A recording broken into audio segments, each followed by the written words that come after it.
Okay, granularity, one of my favorite modeling topics. I could bore you for hours, but let's just try and keep this to a couple of minutes. So granularity relates to the number of instances or items within any one dimension. So for example, granularity has a time aspect. How many months are there in this model? The more obvious use of granularity is, how many products am I analyzing my business across? Am I going to analyze it across 500 products, or am I going to use kind of 5 buckets of products? So granularity is a real key aspect to a model, and it is fundamentally important to the scoping process. Now, just to unpack those key dimensions a little bit more, from a model detail perspective, there's 2 aspects. There's the quantitative aspect and the qualitative aspect. So the quantitative aspect is how many categories do I have in terms of my model scale? The qualitative relates to kind of how dense and detailed my calculations are. Is my model a whiz-bang piece of AI? Is there a high degree of granularity in terms of the actual calcs themselves? And then the more obvious area is around the period. So, how many periods does my model have? Have I got 500 years of monthly, or is this kind of, 5 years worth of annual? The periodicity tends to be a little bit more obvious. I don't think any of this will be particularly groundbreaking. The thing that people often miss from a scoping perspective, though, is the following diagram.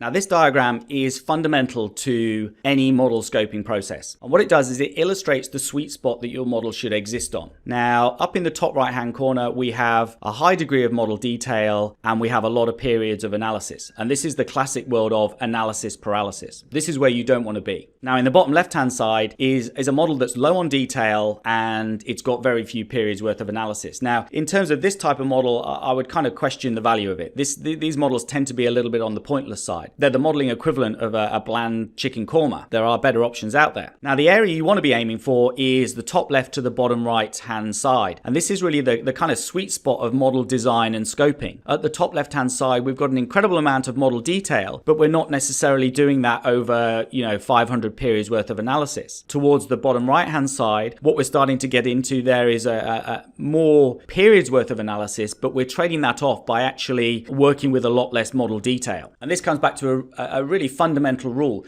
Good models trade granularity. And what I mean by trading granularity is that they look at all the different aspects of granularity. So model complexity, model scale, periodicity, and duration, and they make trade-offs. So for example, if I'm building a model for a multi-business unit model and I've got a large number of products, I don't necessarily have to get into too much model calculation because I've already got my accuracy is already being handled by the fact I'm disaggregating my business units and I'm disaggregating my products. What I would do in that instance is I'm looking to say, well, I don't need to go to the nth degree from a calculation perspective. I can dial back on the qualitative aspect of the model because my accuracy is being handled through other aspects and other dimensions. Now, just to flip back to that key diagram, you'll see on the left-hand side a PS model. Now, that is a product strategy model that is outside of time. Now, if you watch these videos in order, we'll have already gone through model purpose and the fact that you're trying to answer a product pricing strategy and market question without including time. And that's why we stripped that model out before the periodicity piece, to just give people an awareness that you can build models that are still of incredible value by completely removing one aspect of the granularity entirely, and that being the time side of things. Now, in terms of related videos to go and have a look at,